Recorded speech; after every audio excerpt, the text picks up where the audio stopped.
Esse cântico que nós acabamos de cantar me fez lembrar uma citação de um teólogo de muito tempo atrás. Ele disse: eu não sou o que eu devo ser, eu não sou o que eu era, mas graças a Deus eu sou o que sou. E justamente nós nunca mais seremos o mesmo. Nós somos transformados pela graça, pelo amor, pela salvação de Deus, e nós jamais seremos o mesmo.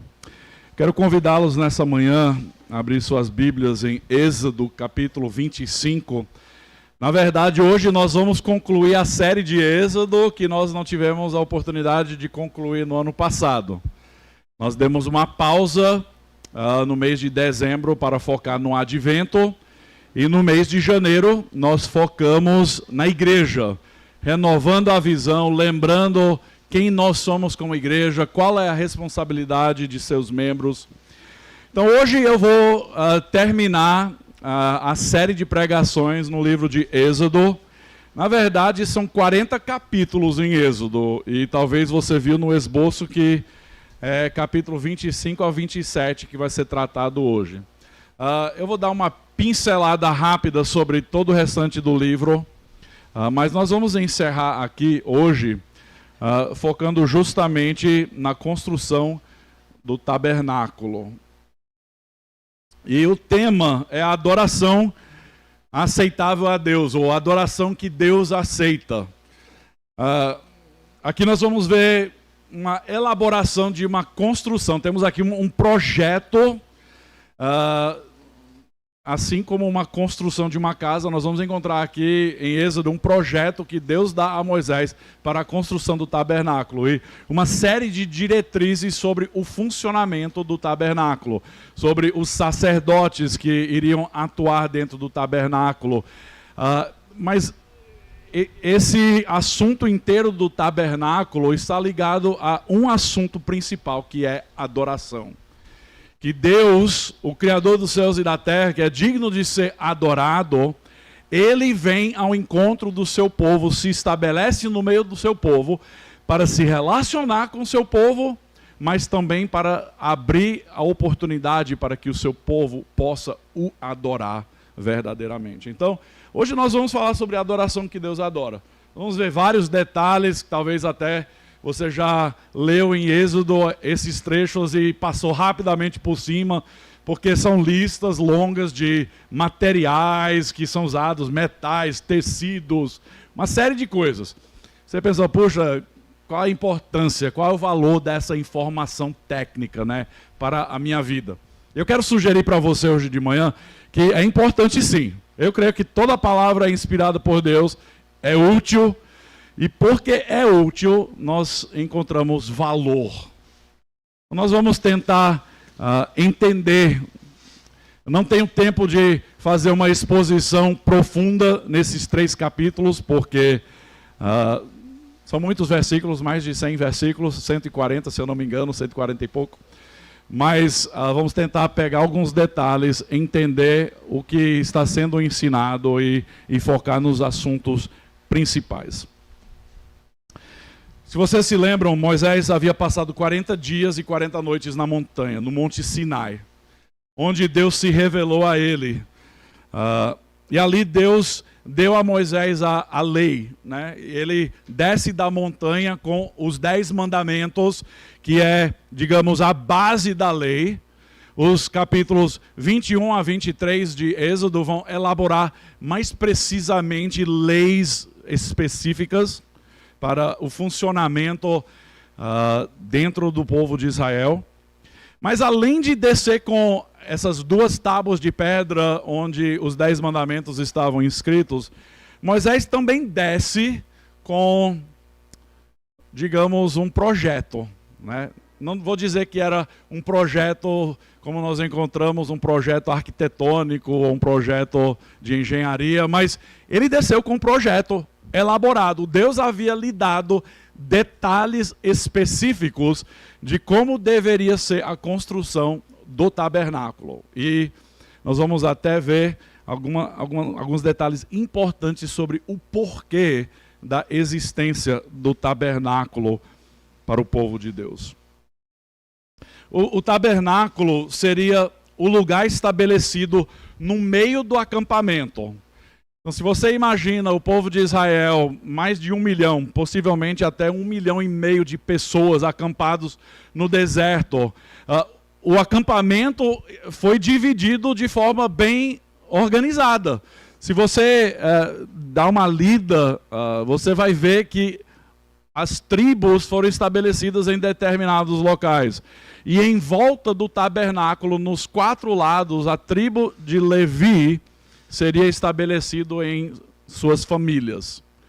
Então, foi um negócio bem organizado, bem detalhado. Deus deu instruções claras e a expectativa era de que Moisés e o povo obedecessem. A questão que eu quero que vocês pensem hoje de manhã nessa ideia de adoração aceitável a Deus é que você não pode adorar a Deus de qualquer jeito, certo? Deus não é um amiguinho qualquer do seu lado. Deus é santo, Ele é exaltado, Ele é criador dos céus e da terra e Ele é digno de ser adorado da maneira que Ele exige. Então vamos lá. Nosso estudo hoje vai ser um estudo panorâmico nos capítulos 25 a 27 e nós vamos descobrir esse foco central de adoração. Nós também veremos a questão do coração, que a adoração é muito mais do que o externo, né? Muitas vezes a gente foca em adoração como se fosse apenas cântico, ou oração, ou testemunho. Mas adoração, ao lermos a palavra de Deus de capa a capa, nós vamos encontrar um tema muito central, que é a questão do coração. E Deus não se agrada apenas com palavras ou com ações. Ele se agrada de corações que estão inteiramente voltados para Ele. Corações que estão inteiramente dedicados a adorá-lo em espírito e em verdade. Não quer dizer que o externo não seja importante. É importante. Essas instruções sobre a construção do tabernáculo são coisas visíveis, coisas concretas. É importante sim. Mas essas coisas externas, se forem praticadas e vividas sem obediência, sem louvor, sem um coração voltado para o Senhor, essas coisas são vãs.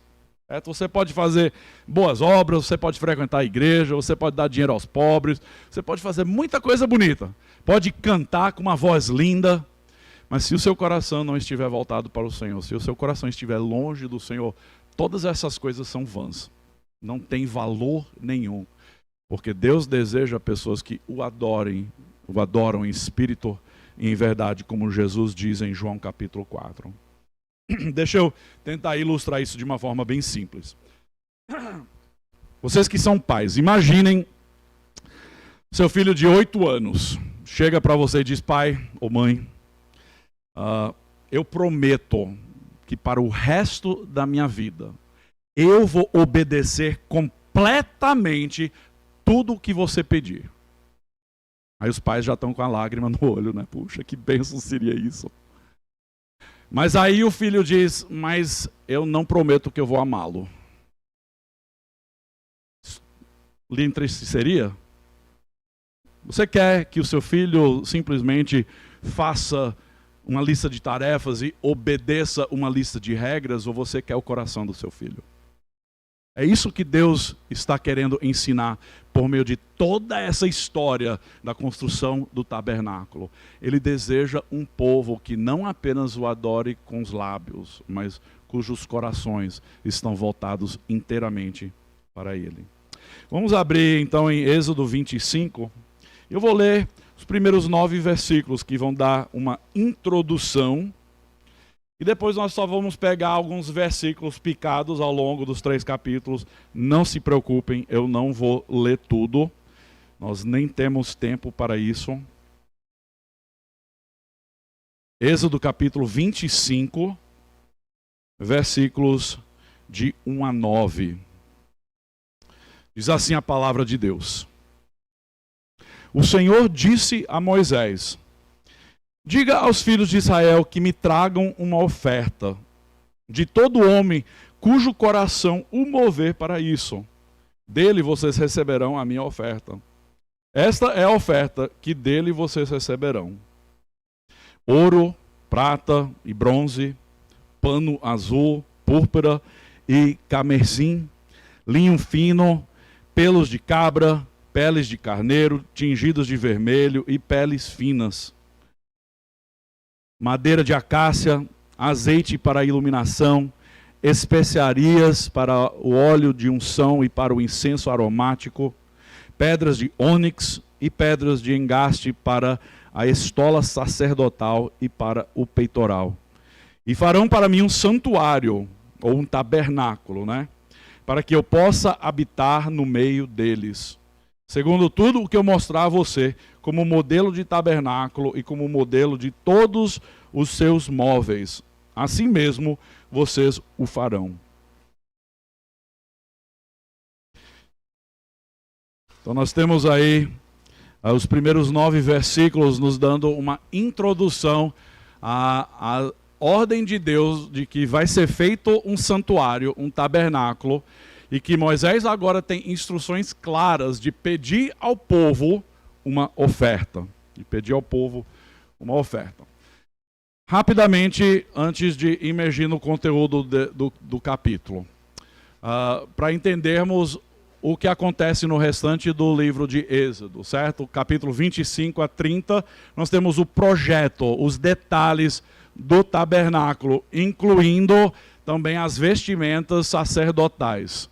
Depois, no capítulo 31, nós vamos ver instruções para os artífices, quer dizer, aqueles que iriam construir, fabricar e levantar o projeto. No capítulo 32 ao 35, nós temos um parêntese, porque em meio a toda essa história da construção do tabernáculo e o convite de Deus para adorar, para o seu povo adorar apenas a Ele, nós temos essa história trágica do povo caindo em idolatria e voltando aos velhos costumes lá do Egito. E logo mais vai ser retomado, então, no capítulo 36 ao 39, a construção do tabernáculo e, por consequência, mais detalhes da construção e dedicação do tabernáculo no capítulo 40. Isso é o livro de Êxodo.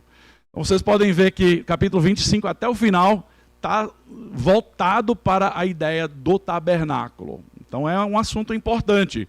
O livro de Levítico vai explorar e ampliar o funcionamento das leis de purificação, as leis de adoração, leis de sacrifício e como o funcionamento do tabernáculo ocorreria.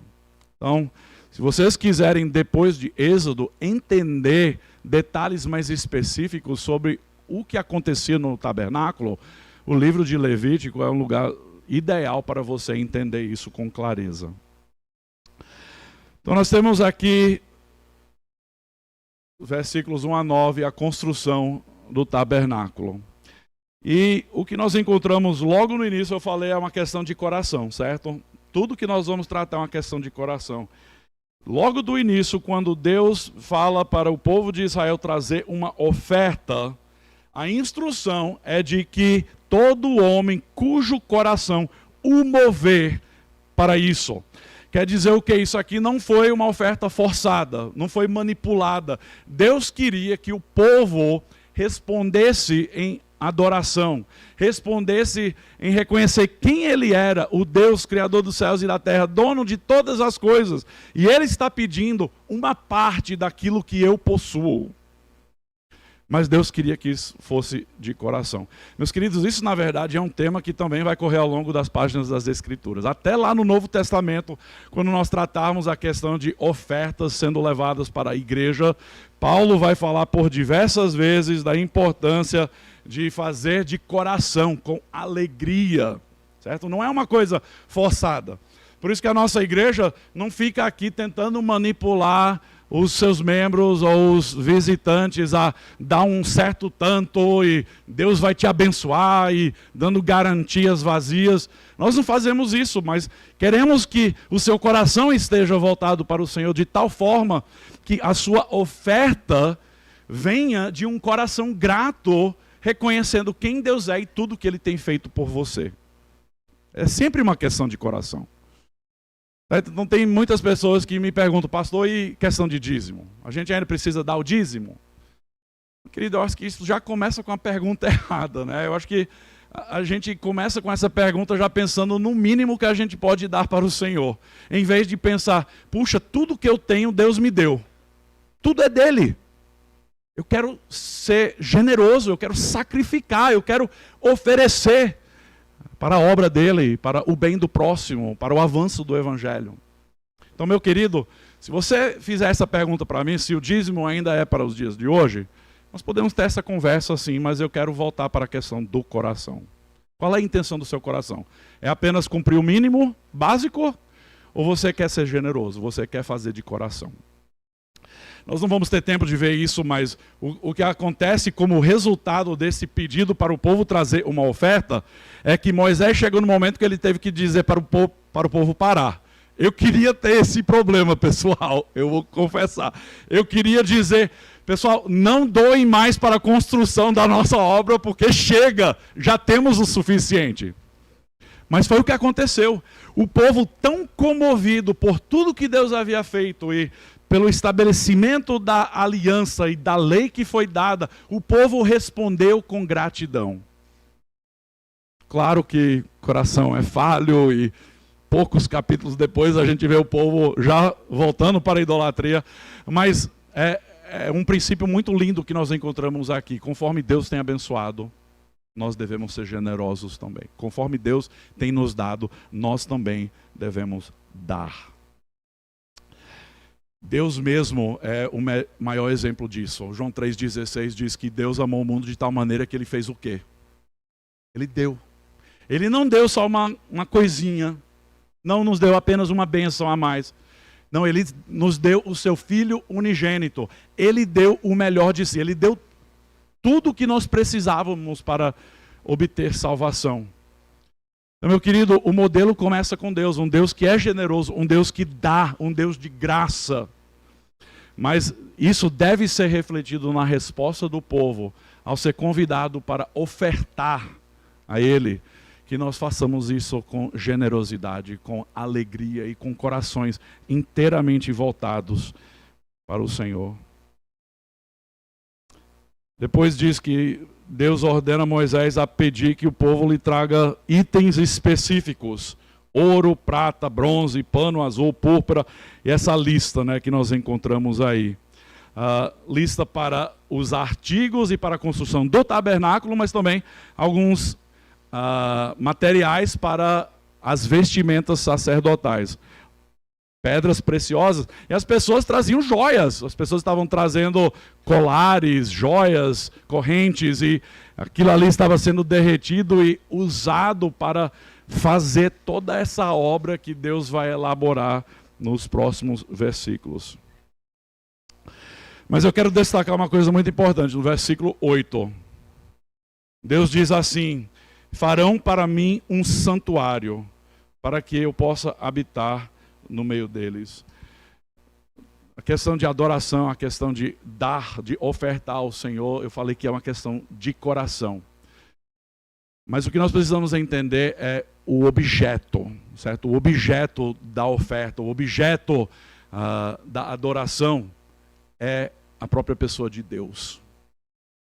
Farão para mim um santuário e tragam para mim essa oferta. Isso é algo que também vai ressoar ao longo das Escrituras. Meu querido, uma coisa que nós precisamos inculcar em nossas mentes é que adoração não é sobre nós e nossas preferências e nossos gostos. A adoração é totalmente sobre Deus, sobre sua glória, sua majestade, sua santidade. Agora pensem comigo por só um instante. Deus é o Criador dos céus e da terra. Ele é o dono de todas as coisas. Ele possui toda a riqueza. Correto? Vocês concordam? Deus precisava pedir que o povo lhe trouxesse esses itens? Esses artigos? Deus precisava disso? Não. Deus podia ter feito exatamente como fez com o maná. Pronto. Jogar do céu e pronto, está aí o ouro, está aí todos esses elementos que vocês precisam para a construção. Mas Deus não fez isso, porque Deus estava ensinando um princípio, e o princípio é esse: vocês precisam entregar o seu coração para mim. E essas ofertas são um reflexo de um coração grato, um coração adorador e um coração que foca no objeto, que é Deus. Vamos adiante. Então isso aí é a construção do tabernáculo. Nós também vamos encontrar mais adiante no capítulo 26, de 1 a 37, mais detalhes. Aí não vai dar para ver. São algumas imagens que nós podemos entender como era o tabernáculo, mas está muito claro aqui. Agora vamos observar um pouco sobre os utensílios e itens do tabernáculo. Uma coisa interessante que nós encontramos aqui nesse trecho é que quando Deus mostra a Moisés, ele diz: eu vou mostrar a você como modelo do tabernáculo e como modelo de todos os seus móveis, e assim você vai fazer. Nós encontramos por diversas vezes, até no livro de Hebreus, que a construção desse tabernáculo era uma sombra, ou digamos, ou um retrato de uma realidade celestial. Certo? Então, de alguma forma, nós não sabemos como, mas de alguma forma, esse tabernáculo representava o céu, onde Deus habita, onde o seu trono está. E aqui em meio ao povo será erguido essa construção móvel por enquanto, depois vai ser o templo, que vai ser permanente, mas nós encontramos aqui como um retrato ou como uma sombra de uma realidade espiritual. Por quê? Porque Deus está assentado no trono, Ele governa sobre todas as coisas, Ele é um Deus que sustenta tudo aquilo que criou. Nós podemos imaginar Deus sentado num trono e a glória e a majestade, os anjos que o cercam. E de alguma forma o tabernáculo vai representar isso de uma forma limitada, velada, mas vai ilustrar a presença de Deus. Só que a diferença é, em vez de estar num céu distante e separado, o tabernáculo estará aqui. Então, os utensílios que nós encontramos aqui no tabernáculo têm significância, apontam para uma realidade maior do que apenas o móvel ou o utensílio. Primeiro, a partir dos versículos 10 ao 22 do capítulo 25, nós encontramos a Arca da Aliança. A Arca da Aliança, meus queridos, é o móvel principal do tabernáculo. Nada mais é tão importante quanto a Arca da Aliança, porque a Arca da Aliança representa a presença de Deus em meio ao povo. E sobre a Arca da Aliança tinha os querubins formados de ouro, mas era o lugar onde a propiciação era feita, era chamado o propiciatório, a tampa, certo? Banhado em ouro. O móvel era feito com madeira de acácia. Deixa eu ler rapidamente. Também farão uma arca de madeira de acácia de 1,10 m de comprimento. Isso a gente já pode imaginar, né? O tamanho de 1,10 m não é tão grande. 66 centímetros de largura e 66 centímetros de altura. Revista a arca de ouro puro. Coloque esse revestimento por dentro e por fora e ponha um remate de ouro ao redor da arca. Mande fundir 4 argolas de ouro e fixe-as nos cantos da arca, 2 argolas no lado e 2 argolas no outro lado. Façam também cabos grossos de madeira de acácia e revista-os de ouro. Passe os cabos pelas argolas nos lados da arca, para que ela possa ser carregada por meio deles. Os cabos ficarão nas argolas da arca e não serão tirados dela. E você porá na arca o testemunho que eu lhe darei. E depois adiante vai falar sobre o propiciatório, que é a tampa, né, com os querubins. E não sei de você, mas muitas vezes quando a gente pensa de anjos ou até querubins, a gente tem um pensamento muito errôneo, muito equivocado. A gente pensa sobre aqueles anjinhos fofinhos, né, com as asinhas. Meus queridos, quando a gente lê a respeito de anjos como querubins nas Escrituras, são criaturas terríveis, certo? Não é uma coisa bonitinha, que nem um bebezinho que a gente quer apertar a bochecha. Não, meu querido. isso está demonstrando glória, majestade. Quando Isaías, em Isaías capítulo 6, tem uma visão da sala do trono de Deus, diz que foi terrível. Ele caiu no chão como morto. Foi um negócio terrível, assustador. Então pense comigo por um instante. O que estava em cima da Arca da Aliança não é o que muitas vezes a gente pensa, um negocinho tão bonitinho, não. Era uma criatura terrível. O anjo poderoso, demonstrando o poder, majestade. Mas isso não era tudo. O ouro representava a majestade que Deus, como o rei dos céus e da terra.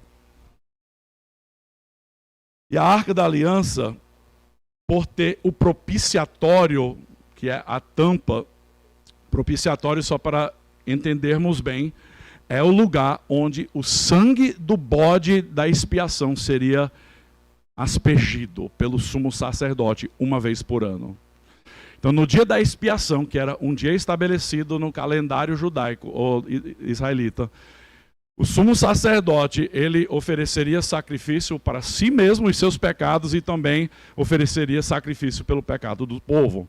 E ele levaria para dentro do lugar mais santo, conhecido como o Santo dos Santos, dentro do tabernáculo, e ali em cima desse tampo, conhecido como propiciatório, ele aspergeria sangue para o perdão de pecados do povo. Agora, o que muitas pessoas não entendem é, puxa, parece um negócio meio nojento, sangue, né, sacrifício, essas coisas todas. Por que isso? É o que Deus exigiu. Deus exigiu desde o princípio sacrifício pelo pecado. É o que Deus exigiu. E o derramamento de sangue é essencial para a expiação ou propiciação dos pecados. Então, o propiciatório, dia da expiação, vocês imaginam a cena, o sumo sacerdote é o único que pode adentrar aquele cômodo mais interno do tabernáculo. Ele leva o sangue do bode para aspergir em cima do propiciatório, a fim de clamar por perdão e expiação dos pecados do povo. Depois, o que tem dentro da arca? Aqui mencionado, só tem especificamente o testemunho, né? Diz, você porá na arca o testemunho. Alguém sabe o que era esse testemunho? As duas tábuas, né, que Moisés havia trazido da montanha. Lá em Hebreus, capítulo 9, versículo 4, vai nos dizer que tinha mais duas coisas também. E depois vão ser colocados, certo? Vai ter uma urna de ouro contendo uma porção de maná. E também vai ter o bordão de Arão que floresceu, né? Então, dentro da arca vai ter essas três coisas, somente. E a arca, meus queridos, se você ler mais adiante os detalhes sobre o cuidado que os sacerdotes tinham que ter com a arca, se uma pessoa tocasse na arca com sua mão, ela morreria instantaneamente. Por isso, foi importante colocar essas argolas e essas varas para carregar, porque não era possível tocar. E a gente vai explicar mais adiante um pouquinho o porquê era dessa forma. Então vamos lá, os utensílios, nós primeiro temos a Arca da Aliança. Segundo, nós temos a mesa dos pães. A mesa dos pães vai ser explicado em mais detalhe em Êxodo 25, versículos 23 a 30. Versículos 23 a 30. Tem um nome aqui que é a mesa dos pães da proposição. Outro nome que também é chamado essa mesa é os pães... Não é asmos, é outro termo que fugiu agora. Deixa eu pensar, eu acho que eu escrevi aqui. Da presença, desculpa. É os pães da presença. Então, aqui no trecho nós encontramos um versículo muito interessante que nos ajuda a entender isso. Versículo 30. Ponha sobre a mesa os pães da proposição diante de mim perpetuamente. Essa ideia dos pães da presença vem desse termo aí, diante de mim. A ideia literalmente é face a face. Certo? Coloquem esses pães em cima da mesa. E a ideia era essa. Eles tinham que assar 12 pães toda manhã, e toda manhã tinham que ser colocado em cima dessa mesa. E esses pães eram 12, representando as 12 tribos de Israel. A ideia de que eram colocados diante de mim diariamente, essa ideia de comunhão face a face que o povo poderia ter com Deus. Meu querido, o pão é um símbolo de uma refeição. Não sei de você, mas quando eu passo tempo com amigos, nós gostamos de comer juntos, né?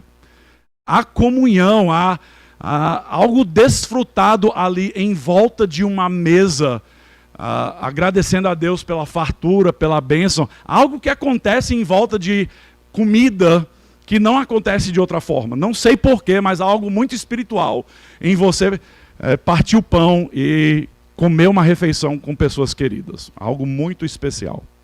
Você não convida qualquer pessoa na sua casa para sentar na sua mesa e para comer com você. Certo? Então essa ideia de pães diante de mim, na minha presença, é que Deus está dizendo, eu vou ter comunhão com vocês, o meu povo. Eu estarei na sua presença. Depois, adiante, nos versículos 31 a 40, nós temos o candelabro. Candelabro, lá dentro tinha esses dois cômodos no centro do tabernáculo. Eu tenho uma foto aqui, uma imagem, mas não vai dar para ver pela escuridão. Mas tem esses dois cômodos. Um que é onde fica a Arca da Aliança, que é chamado o Santo dos Santos, lugar mais santo. Tem um véu que separa esse cômodo do outro cômodo, que é simplesmente chamado o lugar santo. O lugar santo era um lugar onde o sumo sacerdote e outros sacerdotes poderiam entrar para fazer diversas coisas, como colocar os pães na mesa, para colocar o incenso, para queimar no altar do incenso. Então tinha várias coisas que poderiam acontecer. Uma delas era o candelabro. O candelabro era a única fonte de iluminação lá dentro do tabernáculo. Eles não tinham luzes que nem essas aqui para iluminar. Então era só o candelabro. E nós cremos que o candelabro representa a luz de Deus, né? Que Deus é luz. Também um tema que corre ao longo das Escrituras. E quando Jesus vem, João capítulo 1, nós encontramos essa ideia que Jesus, a luz do mundo, veio para aqueles que estavam em trevas. A luz de Deus que ilumina no meio das trevas é representado aqui por meio desse candelabro. E o candelabro ficava no lugar santo, não no Santo dos Santos, mas no lugar santo. Junto com a mesa dos pães da proposição. Temos também o altar de incenso, que também ficava logo em frente ao véu que separava os dois cômodos. Nós já ouvimos falar muito sobre o véu, inclusive o véu que estava no templo, que vai partir de cima a baixo no sacrifício, na morte de Cristo. Esse véu que separa os dois cômodos, logo no outro lado nós temos esse altar de incenso. E o altar de incenso era incenso oferecido para Deus, um aroma agradável a Deus. E nas Escrituras nós também entendemos que o incenso que sobe representa as orações do povo. A gente vê nos Salmos, a gente vê isso em Apocalipse, diversos lugares vai falar sobre as orações que sobem como incenso ao Senhor. Isso no capítulo 30, versículos de 1 a 10. Depois nós chegamos na parte externa. Então, saindo do lugar santo, nós temos o que é chamado do altar de holocausto, que vai ser descrito no capítulo 27, e eu vou ler esses 8 versículos. Êxodo 27, de 1 a 8, diz assim: faça também o altar de madeira de acácia, seu comprimento será de 2,20 metros, e a largura será de 2,20 metros. O altar será quadrado, a altura será de 1,30 metro. Nos 4 cantos coloque 4 chifres, os quais formarão uma só peça com o altar, que deverá ser revestido de bronze. Faça também recipientes para recolher a cinza do altar, além de pás, bacias, garfos e braseiros. Só podemos imaginar para que eram as bacias, né? Era para coletar todo o sangue dos sacrifícios que seriam oferecidos.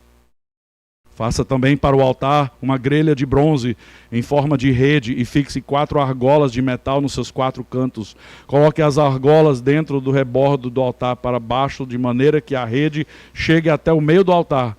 Faça também cabos para o altar, cabos de madeira de acácia revestidos de bronze. Os cabos devem ser passados pelas argolas de um e do outro lado do altar, quando este for transportado. Oco e de tábuas você fará o altar, como lhe foi mostrado no monte, assim o fará. O altar de holocausto, meus queridos, é muito importante para o sistema sacrificial, porque é em cima do altar que será oferecido animais em sacrifício, diversos sacrifícios, sacrifício pelo pecado, sacrifícios de adoração, diversos sacrifícios vão ser oferecidos, e isso vai acontecer todos os dias. Pessoas vão trazer sacrifícios ao tabernáculo e os sacerdotes vão colocar esses sacrifícios sobre o altar do holocausto. É um lugar que representa 2 coisas muito importantes. Primeiro, a realidade da morte causada pelo pecado. E segundo, o meio que Deus oferece para que pecados possam ser perdoados e expiados. O altar representa morte, sacrifício, mas representa também perdão. Depois do altar, nós encontramos mencionado no capítulo 27, do 9 ao 19, o átrio, que seria o pátio, né? A região mais ampla em volta. Para vocês terem em mente, difícil a gente ver essa imagem aqui, mas lá em cima nós temos o tamanho de um campo de futebol, mais ou menos, certo? Se vocês conseguem ver esse retangular aqui. O tabernáculo é mais ou menos 1/4 do tamanho de um campo de futebol. Então, vocês que já viram um campo de futebol profissional, vocês conseguem imaginar mais ou menos o tamanho. E esses 2 cômodos mais internos, o lugar santo e o santo dos santos, eram pequenos, não eram muito grandes. Mas o átrio, que é o pátio todo em volta, era amplo. Por quê? Haviam mesas para matar os animais, para sacrificá-los antes de serem oferecidos no altar. Muita atividade acontecia. Mas nem todos podiam adentrar aquela área, certo? Tinha restrições de quem poderia entrar. E depois nós temos o último móvel, que é a bacia de bronze. Então, entre o altar de holocausto e os 2 cômodos fechados internos, nós temos a bacia de bronze. A bacia de bronze é onde eles fariam purificação. Tinha água dentro dessa bacia. E os sacerdotes, especialmente o sumo sacerdote, antes de entrar e oferecer sacrifício, ele tinha que limpar suas mãos e os seus pés para purificar a si mesmo. Era mais do que apenas purificação física, representava purificação também do coração. Então, esses são os artigos, são os móveis que faziam parte. E nós podemos chegar à conclusão, puxa, muito detalhe, né? É madeira de acácia, é ouro, é argolas, é varas, é chifres, é muita coisa, né? Muito detalhe. Por que Deus exigia tanto detalhe? Porque Deus pode, né? Deus é Deus, Ele pode fazer o que quer. Mas eu creio também que era para ensinar ao povo de Israel que você não pode se aproximar de Deus de qualquer jeito. Certo? Há uma estrutura estabelecida por Deus. Há uma maneira de ser feito. E esse sistema sacrificial, sistema de adoração voltado ao redor do tabernáculo e posteriormente o templo, é importantíssimo porque vai nos levar a uma realidade futura que é Jesus Cristo. E eu vou explicar isso na conclusão. Um detalhe muito interessante. Ali no tabernáculo, entre os 2 cômodos, então, nós temos aqui os 2 cômodos. Entre o lugar santo e o santo dos santos tinha o véu, né? Nós podemos ler a respeito dos tecidos que eram usados para fabricar o véu. Meus queridos, isso não era um véu que nem uma noiva usa não, viu? Que é fininho, só para cobrir o rosto. Esse véu, mais para frente, na dedicação do templo, vai ser descrito como uma espessura de 4 dedos.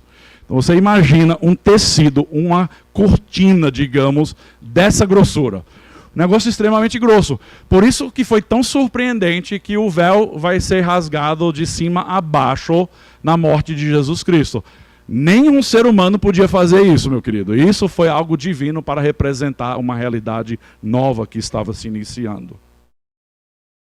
E qual é a significância do tabernáculo? A maior significância do tabernáculo para o povo de Israel, que depois vai apontar para Jesus Cristo, é a presença de Deus. Deus está presente. Deus habita em meio ao seu povo. Vejam de novo capítulo 25, versículo 8. Farão para mim um santuário para que eu possa habitar ou tabernacular no meio deles. Também no capítulo 29, versículo 46. E saberão que eu sou o Senhor, seu Deus, que os tirou da terra do Egito para habitar no meio deles. Eu sou o Senhor, o seu Deus. Na conclusão do tabernáculo, lá no capítulo 40, na dedicação do tabernáculo, diz assim, versículo 36 a 38. Quando a nuvem se levanta de sobre o tabernáculo, os filhos de Israel seguiam adiante em todas as suas jornadas. Se a nuvem, porém, não se levantava, não seguiam adiante, até o dia em que ela se levantava. De dia, a nuvem do Senhor repousava sobre o tabernáculo, e de noite havia fogo nela, à vista de toda a casa de Israel, em todas as suas jornadas. Há um simbolismo aqui da presença de Deus, visto visivelmente numa coluna de fumaça de dia e à noite numa coluna de fogo que vai pousar ou repousar sobre o Santo dos Santos. Certo? A imagem é linda do céu vindo à terra, do céu se fazendo presente em meio ao povo pecaminoso. Quando o rei Salomão dedicou o templo em 1 Reis 8, 27, diz assim: mas será que de fato Deus poderia habitar na terra? Eis que os céus e até o céu dos céus não te podem conter, muito menos este templo que eu edifiquei. Então, Salomão faz um questionamento muito curioso. O Senhor é grande demais para ser contido num lugar, né? Será que o Senhor de fato habita aqui, na terra, entre nós? Sim. De alguma forma, Deus vem ao nosso nível. E Ele habita em meio ao povo. E aqui vai ser pelo tabernáculo, a Arca da Aliança. Mas o apóstolo Paulo vai nos dizer que o santuário agora não é um prédio. Não é um templo, não é um tabernáculo, mas 1 Coríntios 3,16, vocês não sabem que o santuário de Deus e que o Espírito de Deus habita em vocês? Vocês não sabem que são santuário de Deus? Uma coisa muito curiosa acontece depois que Jesus vem. Nós não temos mais templo, nós não temos mais tabernáculo. Essa tenda aqui não representa nada espiritualmente. Nós podíamos muito bem estar sem tenda aqui, louvando a Deus, celebrando da mesma forma. O prédio não é o foco. O foco é que não haverá mais tabernáculo e templo. Por quê? Porque Jesus Cristo veio e estabeleceu o tabernáculo em meio ao seu povo. E nós agora, como igreja, como povo de Deus, nós somos esse santuário. E Deus habita em nosso meio. João 1,14 diz: e o verbo se fez carne e habitou entre nós. Ele estabeleceu sua barraca, sua tenda, tabernaculou em nosso meio. Deixa eu ver, voltando aqui. Não está não. Essa palavra grega habitar é eskenosen, que significa morar ou habitar dentro de uma tenda. É o que Jesus faz quando ele vem à terra. Aquele sistema sacrificial que era uma sombra, um retrato que apontava para uma realidade futura, é a vinda de Jesus Cristo, que agora Deus vai se fazer carne e Ele vai habitar em meio ao povo. Não haverá mais necessidade de termos um prédio, um sistema sacrificial, mas tudo agora será feito por intermédio de Jesus Cristo. o sacrifício que ele oferece na cruz é o sacrifício que vai tomar o lugar de todos os outros sacrifícios. E vai ser algo que vai ser definitivo. Não será mais necessário ser repetido vez após vez, ano após ano, sempre matando animais e lembrando o derramamento de sangue, mas agora é algo permanente. E agora ele habita em nosso meio por meio do seu Espírito. Para encerrar, o simbolismo do tabernáculo é que Deus é santo. A santidade de Deus, meus queridos, não pode ser menosprezado ao lermos essa narrativa em Êxodo. Quando pensamos até sobre a divisão dos cômodos dentro do tabernáculo, o Santo dos Santos era totalmente separado de todos os outros. Ninguém podia entrar, a não ser o sumo sacerdote, e ainda assim, apenas uma vez por ano. E ainda assim, ele sempre corria aquele risco, né, de talvez iria morrer porque tinha algum pecado que não havia confessado. Essa separação ilustra perfeitamente a santidade de Deus e que Deus não tolera o pecado. Deus é totalmente santo, totalmente puro. E esse véu que separa com essa espessura de 4 dedos representa santidade. Representa que Deus, enquanto está presente, é um Deus que está separado, distinto do pecado. O próprio lugar santo, com o candelabro que representa a luz de Deus no meio de trevas, o altar de incenso. Meus queridos, tudo isso fala sobre a santidade de Deus. Tudo fala sobre a santidade de Deus e que Deus não pode ser adorado de qualquer forma. Ele tem exigências. Então toda a estrutura, todos os itens do tabernáculo, todas as vestimentas dos sacerdotes, tudo isso apontava para 2 verdades principais, que nós não podemos esquecer. Que Deus está presente em meio ao seu povo, mas que Deus também é santo. Deus é perfeito e Ele exige santidade.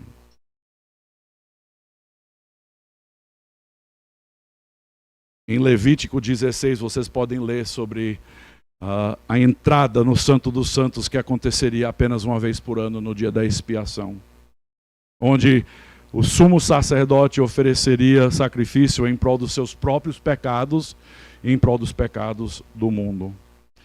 Mas no Novo Testamento,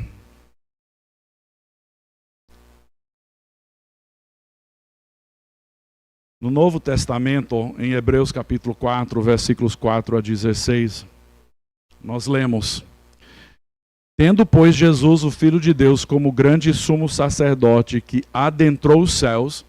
Então, imaginem essa ilustração. Lembram que o tabernáculo era um modelo ou uma ilustração de algo celeste? Certo? O sumo sacerdote adentrava o Santo dos Santos uma vez por ano. Então aqui nós temos o cumprimento disso. Jesus Cristo, o Filho de Deus, como grande sumo sacerdote que adentrou os céus. Nós estamos agora falando sobre o Santo dos Santos no céu. O lugar verdadeiro da habitação de Deus, né? Conservemos firmes a nossa confissão, porque não temos sumo sacerdote que não possa compadecer das nossas fraquezas. Pelo contrário, ele foi tentado em todas as coisas, a nossa semelhança, mas sem pecado. Portanto, aproximemo-nos do trono da graça com confiança, a fim de recebermos misericórdia e encontrarmos graça para ajuda em momento oportuno. Meu querido, a realidade que nós temos por causa de Cristo, eu não sei se você consegue captar o quão maravilhoso isso é.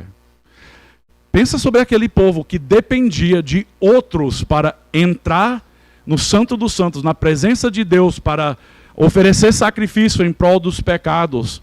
E o povo só podia ficar lá fora, só imaginando se Deus iria aceitar esse sacrifício, só pensando, puxa, será que é o suficiente? Será que a minha vida é o suficiente para adorar a Ele verdadeiramente?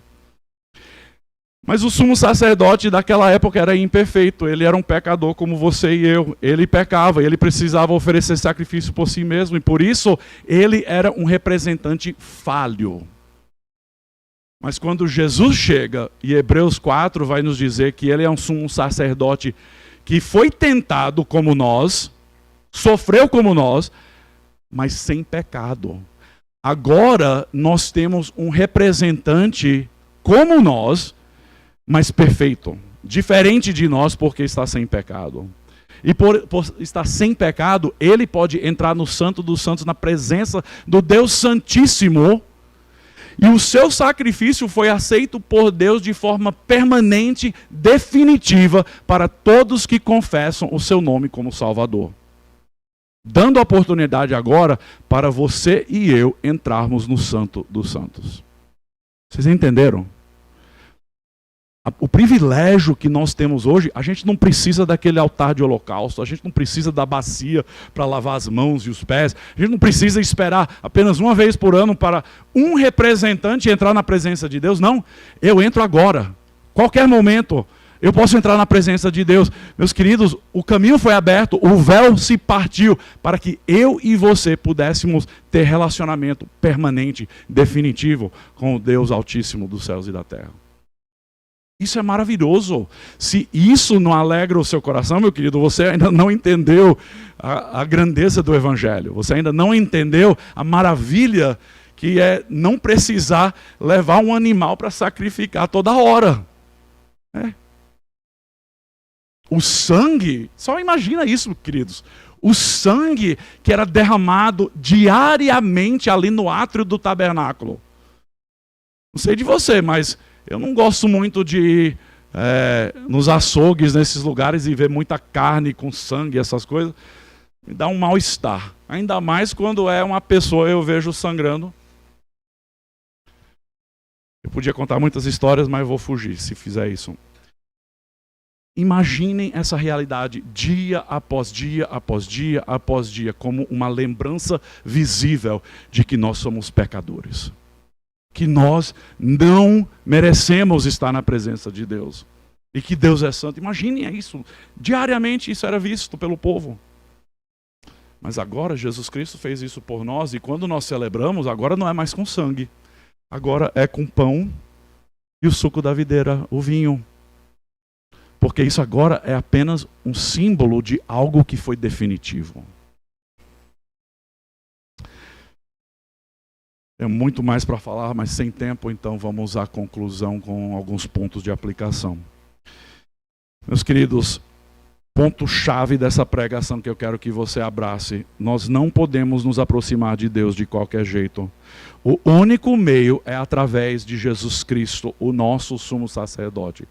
Se você ainda não confessou Jesus Cristo como Salvador, meu querido, a Bíblia deixa claro que você está condenado à morte e a uma vida eterna separada de Deus no inferno. Essa é a sua realidade. Mas aquele que confessa o nome de Jesus Cristo, que crê nele e nesse sacrifício que ele ofereceu, você se torna um crente em Jesus e você se torna um salvo. Você agora tem livre acesso ao trono de Deus. Você agora tem livre acesso a se relacionar com Deus intimamente. Aquela linguagem da mesa dos pães, da presença, face a face. É isso que nós temos o privilégio hoje. Por quê? Porque Jesus deixou o seu Espírito conosco, ele habita em nós hoje, ele está presente agora. Então nós não podemos nos aproximar de Deus de qualquer jeito, tem que ser através de Cristo.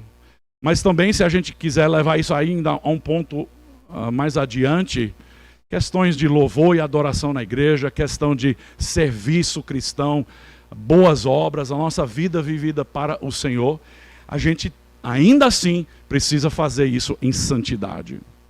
Porque em 1 Pedro capítulo 1 vai dizer, porque Deus é santo, ele vai dizer, sede pois santo. Então o chamado não é que a gente vem a Jesus, aceita e recebe o sacrifício dele e a gente continua a viver da mesma forma. Não. Se isso é o que você pensa, você não entendeu também o Evangelho.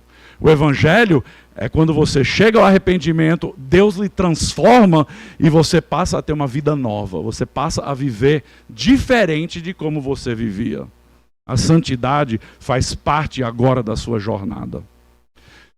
Segundo ponto de aplicação, Deus é santo e exige santidade. Ligado com o primeiro, Mas, meus queridos, se você está andando hoje em desobediência ao Senhor, pensando que a graça de Deus é o suficiente, você não se preocupa, Deus vai me perdoar de qualquer jeito. Romanos capítulo 6 vai dizer que isso é um absurdo, você pensar do evangelho dessa forma, da graça de Deus. Deus é santo e ele exige santidade, quer dizer vidas obedientes, vidas rendidas a ele. Começando daqui a 2 semanas, nós vamos iniciar uma série nova aqui na igreja com o título Buscando a Deus. E o foco dessa série vai ser avivamento pessoal, vai ser uma transformação interior. Não estou falando de avivamento dessas igrejas de fogo, de agito, não, querido. Avivamento no sentido do Senhor reavivar corações que estão frios, distantes, e nos dá um novo amor por Jesus Cristo. Renovar o nosso primeiro amor. Então, vamos lá. Último ponto. Adoração nunca é sobre nós e nossas preferências. É sempre sobre Deus e sua glória. É por isso que ao chegarmos no final de Hebreus, o escritor de Hebreus, no capítulo 13, versículo 15, vai dizer: por meio de Jesus, lembre-se que é apenas por meio dele, ofereçamos a Deus sempre sacrifício de louvor, que é frutos de lábios que confessam o seu nome. Meus queridos, como igreja, nós temos o privilégio de nos reunirmos semanalmente para cultuar e louvar a Deus. Mas a adoração é muito mais do que isso. Isso é apenas um reflexozinho do que deve estar acontecendo dia após dia, semanalmente, em nossas vidas. Vidas rendidas ao Senhor, vidas de obediência, vidas adorando, cultuando, louvando a Deus, agradecendo a Deus por tudo que Ele é e tudo que Ele tem feito. E quando nós nos reunimos como igreja, isso simplesmente brota dos nossos corações, porque isso já está acontecendo durante a semana. Já está acontecendo individualmente. Então muitas vezes a gente ouve preocupações, né? Puxa, a nossa igreja não parece muito animada, a nossa igreja é isso, aquilo. Muitas vezes, meus queridos, é porque talvez algumas coisas não estão acontecendo aqui durante a semana, né? E a gente chega na igreja pensando que nesse momento de culto, de repente, tudo vai mudar. Não, de jeito nenhum. Aqui é um ponto de encontro para a igreja celebrar, adorar, mas é apenas 1 hora por semana e nós temos a semana inteira onde isso deve estar acontecendo naturalmente, por causa de Cristo e o que Ele fez por nós. Vamos orar?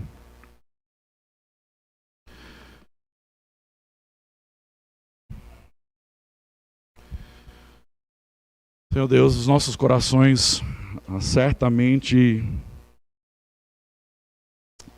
se quebrantam diante da realidade da Tua santidade, da grandeza da obra redentora. E até hoje de manhã, Senhor, lembrando do sacrifício de Cristo e como isso cumpriu todo esse sistema sacrificial do Antigo Testamento, Senhor, nós não temos palavras para agradecer. Como seria difícil, pesado, doloroso fazer isso dia após dia, vendo morte, vendo sacrifício, e ainda assim não conseguindo nós mesmos estar dentro do Santo dos Santos. Pai, obrigado por Cristo e pelo caminho que Ele abriu. Obrigado que o véu se partiu ao meio, abrindo o caminho para que nós hoje pudéssemos entrar e estar na Tua presença, face a face. Então recebe as nossas vidas, Senhor, recebe os nossos corações, recebe o louvor como fruto de corações que já o adoram, que já estão agradecidos por quem Tu és e por tudo que o Senhor tem feito. Nós Te amamos, nós Te louvamos e Te exaltamos, porque Tu és digno de receber toda a nossa honra e todo o nosso louvor. Em nome de Jesus, amém.